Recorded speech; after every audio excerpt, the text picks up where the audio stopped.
ចអាឡ័យស្រមោលពពកនឹកភ្នែកដុលភាក់ស្រកៅលាក់ត្រួយហាតីភែត្រាបាព្រំញញឹមព្រំព្រៃចិត្តអើយអាឡ័យ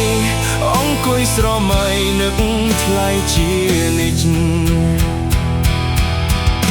ពពករសាត់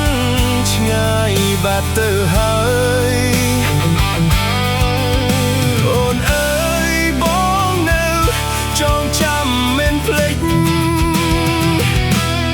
យើងធ្លាប់បានអង្គុយមើលថ្ងៃរៀបលិចរាស្មីព្រឹក